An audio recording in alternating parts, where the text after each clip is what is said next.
All right, guys, today we are going to have a chat about 10 health foods that aren't all they're cracked up to be and three foods that you want to most definitely include. Again, I kick off all of our presentations with our purpose, our mission. It's at Phoenix, we empower people to rise up and take control of their health. And on this next slide, you can just see plenty of evidence of us being able to do that. So again, just more success stories through our nutrition and fitness program. So let's dive in. 10 foods that aren't worth the squeeze. Now, the crazy thing here is that a lot of companies invest in R&D and marketing before the product is actually fully developed. And a lot of reasons behind this is because it's due to consumer demand, and consumers will pay more attention to how a product looks. Like, these things sell foods, the labeling, the marketing, these are the things that people are drawn to and attracted to. That's why there's so much attention put in there. A lot of claims that might be exaggerated, things like that, what you're generally going to see. So we're going to dive into that a little bit today and just talk about misconceptions. Now, with the talk today as well, I'm want to just put it out there that I'm not talking about uh, or labeling foods as good or bad or trying to create a negative relationship with food. I'm just want to make people aware of some foods that there may be better alternatives for, or more nutritious alternatives for. So let's kind of dive in. And the first thing we're going to get to is granola bars. So granola bars, they're a super snack. Great way to keep up the energy. But that's the kind of big thing with these, okay? You get a spike of energy from granola bars, and there's a place for them, absolutely. If you're going training at 5 o'clock, you're finishing work at half 3, 4 o'clock, granola bars is a great way to get a little bit of an energy spike before you hit into a workout. Absolutely super. The thing to bear in mind is that they're predominant in one macronutrient, which is going to be carbohydrates. So they're fairly high on the carb side of things, and generally have a lot of sugar as well. And what that's going to lead to is, yes, energy, but it's also not going to keep you fueled for very long. And it's going to end up giving you a quick spike in your blood sugar, keep you energized for a while, but it is going to be followed by a bit of a crash. And some of these granola bars, honestly, can have like 20 grams of sugar. That's 5 teaspoons of sugar. So they can be quite dense in it. When you think about a bar, having 20 grams of sugar, the recommended daily allowance by the HSE for females, or the recommended allowance, is 24 grams. So it's almost your full daily sugar intake in just a granola bar. So around training, not a bad option. Outside of that, I'd honestly probably stay away from them. Or if the very least, if you're going to have them, you want to be pairing them with a good protein source as well. So good for training. Outside of that, probably not the best snack in the world. The next thing is cereals.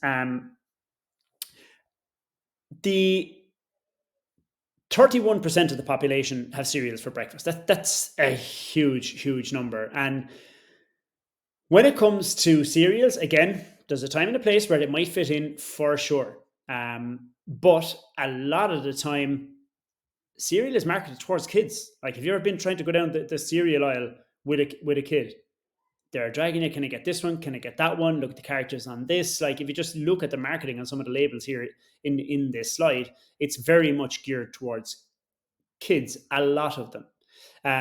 So with that being said, yes, there is some of them that will have a little bit of fiber, and maybe a lot of them now has been kind of promoted as having a little bit of protein, but a lot of the time they're packed with a lot of sugar, a lot of sodium. It's very simple carbs, so there's actually not that much fiber in them.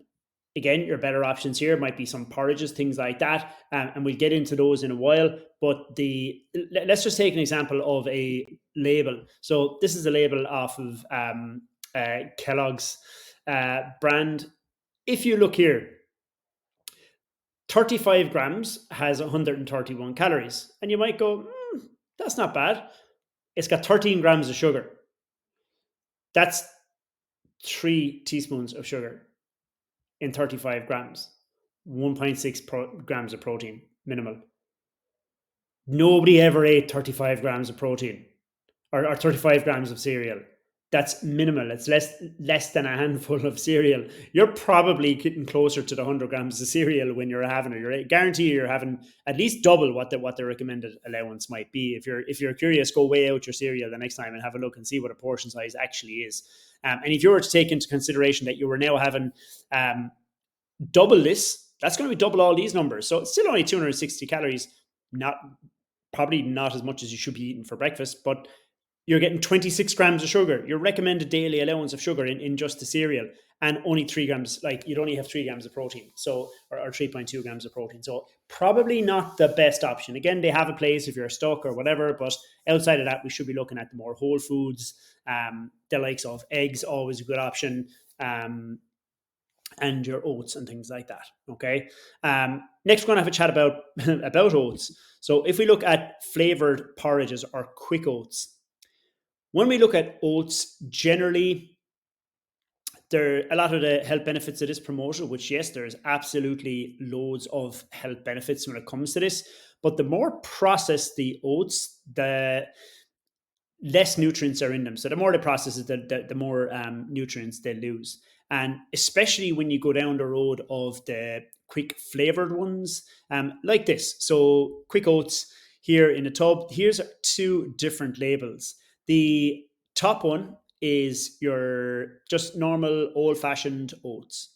The bottom one is going to be the processed oats. So you can see they have a little bit more calories, but not much. The big thing is the sugars. Like, look at the difference in the amount of sugars between the natural one and this one. So it's huge. So a little bit, tiny little bit more sugar, but more salt. But the sugar is the big thing that we're looking at here. Okay. So with that being said, you're better off going for your straight up progress oatmeal or old fashioned oatmeal or the organic oatmeal. Much better option here than just the quick oats pots and tubs that you can get like that, especially the flavored ones. Now, before everybody freaks out, I put this in here as actually not a bad option. Okay, yogurt. That's the Glenisco one specific. Yogurt, loads of calcium, protein, probiotics. Again, strong bones, gut health. Super option. Problem is, a lot of yogurts have a whole heap of flavors and a whole heap of sugar to make them palatable. Okay. So the big thing I'm saying here is that we should essentially be looking at the label when it comes to buying our yogurts. Okay. A lot of time, more flavor means more sugar. Now, there is some really good brands, some good Irish brands. There's also some really good ones in the likes of Lidl and Aldi where you get into your protein yogurts, and it can be a great option. Nice and balanced. Best bang for your buck is a bit of good old fashioned yogurt, and the Glenisco again is good. But if you look at the likes of, again, I think I do the shopping in Lidl, and they've got 2. They've got like the Greek style, and they've got the authentic Greek. I'd be steering towards the authentic Greek yogurt because it's got almost double the protein. Okay, so just biggest thing when it comes to yogurt is make sure you're looking at the food label at the back. See how much sugar they have. If you're comparing 2 brands, compare the sugar, the fat, see what the difference is between the 2. Okay, and if you can go with the natural or Greek style, you're in a better option. Smoothies, super refreshing, nice way to get in loads of fruit, veggies, protein. Again, lots of fiber, healthy fat, so they're good. But there's a bit of a disclaimer with these. A lot of the time, if we think about, we'll go 2 kind of methods here: the pre-bought smoothie and the one you will make yourself at home. The pre-bought smoothies generally are packed with a huge volume of fruit. So you'll see it listed on the label that it contains 40 blueberries and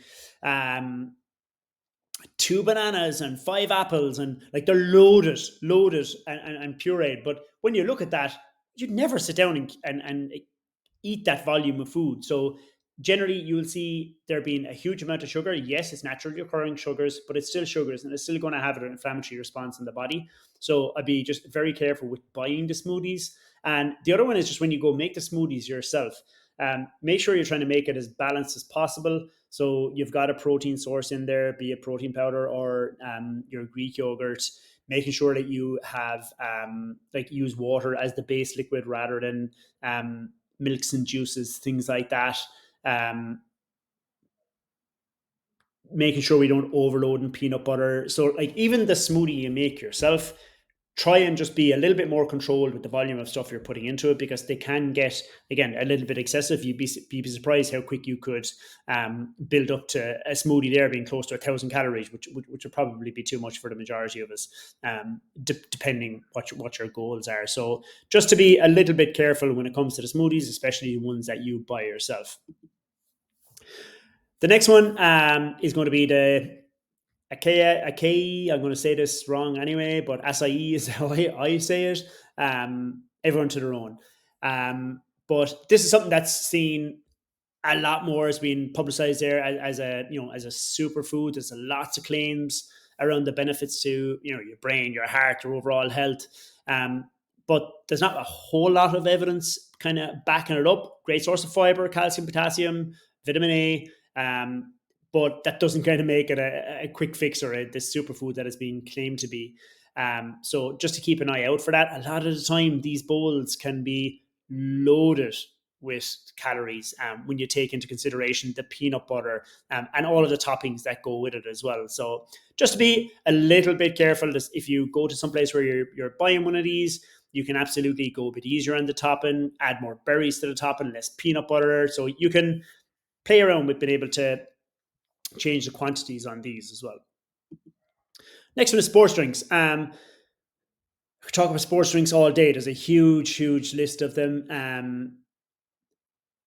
Benefit here, again, sports drinks. So they're good for sports. They can be a great way of getting electrolytes in. A lot of these will have some added sodium. So a lot of these, unfortunately, also will have like fructose corn syrup.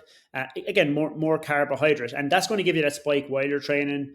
Again, it's going to give you that electrolytes to replace all the salts and fluid sweated out through the body. But essentially, they should be kept for fueling and hydrating a long sports session. I wouldn't be picking these up as a drink to have on the way home from work, or kind of as you, if you're even doing a shorter training session, you probably don't need a huge amount of sports drinks, things like that. So there is a time and a place for them, but it's probably not in your general training session. Bigger, longer endurance sessions for sure, there's a place. There's also other things you can do as regards getting electrolytes with. You can get electrolyte sachets that you would add to water as well, which are also a super option if it is that electrolyte fix that you're looking for. Next, protein bars, and again, these are like the holy grail of go-to snacks. But it can be tricky kind of navigating this. There's so many options. So again, the big thing here is check the label. Generally, some of these can be higher in calories than other. They can have some sneaky sugars in there. It might not be labeled as straight up sugar, but all of the oses, the fructose, etc., etc. The big thing you're looking for here is, if you're looking at a protein bar, overall calories, yes, they're going to come into it, but also sugar. You want the one with the smallest list of ingredients. So if there's a million things in there that you can't even pronounce, it's probably not the best thing you should be eating. My recommendation here is Allreal do a super version of these bars. They're not covered in chocolate, but they are a really nice option. Outside of that, I go to like Fulfill or Kind being the next ones. Just if you're weighing these up, look at the back of the packet, check out the calories, check out the ingredients, and just watch out for those. Next is going to be gluten-free products. Gluten-free products are brilliant if you're gluten intolerant. A lot of the time, people are falling into the trap that they're having these because um, they think they're a super healthy option. the thing is that they're kind of saying some of the gluten-free snacks can be fairly highly processed, contain sugar to make them palatable. So I remember, like, years ago, my dad was celiac, and man, like, so the stuff was rotten, putting it politely. But now it's a hell of a lot nicer. But there's a lot of additives, there's a lot of sugars. So while it might be gluten free, it can be fairly high in calories as well. So just because it's gluten free doesn't necessarily make it a healthier alternative. A lot of people lean on that from the marketing side of things to be healthier. But honestly, we should be steering towards these things if we are celiac or have a gluten sensitivity. Keto, keto friendly products, whole heap of these on the market now. The big thing with keto products, they're generally highly processed as well, and you're losing out the body's predominant macronutrient, which is carbohydrate. We need carbohydrates. It's our main source of energy. So we need to have a balance of all three: proteins, carbs, and fats. And if we're cutting out one of the three, we're kind of not exactly setting ourselves up for a good balance in our diet. So just, again, a lot to be considered with keto. I see kind of people becoming more aware of the importance of carbohydrates and being less afraid of them, which is brilliant.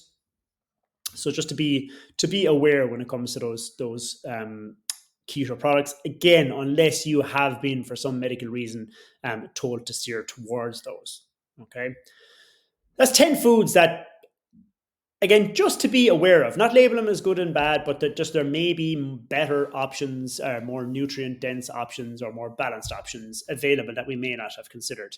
Now, we spoke about the 10 foods. What about the three? So I'm going to keep this very brief. We've spoken in depth about this in the past, and I will be speaking about it more. Three foods we should be looking to include. The big thing is whole grains and fiber. You want to make sure that we have plenty of whole grains and have plenty of fiber in our diet, because the fiber is going to help the body, help regulate the body's use of sugar and keep us fuller and more satisfied for longer. Again, soluble fiber is a great way to lower blood cholesterol. Good sources: porridge, beans, nuts, apples, blueberries. The other side of it is important as well. Your insoluble fiber, it helps keep the food moving through the digestive system. And here we're talking about like whole wheat products, quinoa, leafy greens, things like that. So it's important to keep these up. We should be looking at 25 to 35 grams of fiber per day. Majority of us are lucky if we get to 15. So it's just definitely one to be more aware of. Second food is lean protein.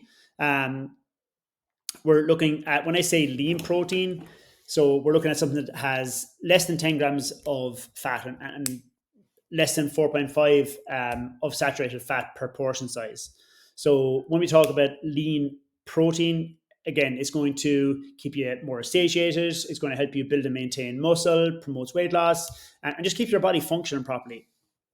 We want about 30% of our total calories every day coming from protein. Again, when we look at a protein, we're looking at skinless chicken breasts, white fish, that Greek yogurt we spoke about earlier, beans, cottage cheese. Like, there's plenty of ways to build this in. If you're struggling with it, let us know, and I can absolutely help guide you in the right direction. And the last one is going to be fruit and veg.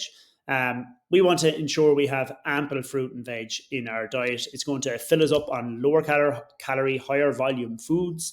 And it's also going to help us hit our fiber intake as well, because a lot of that's going to come from our veggies.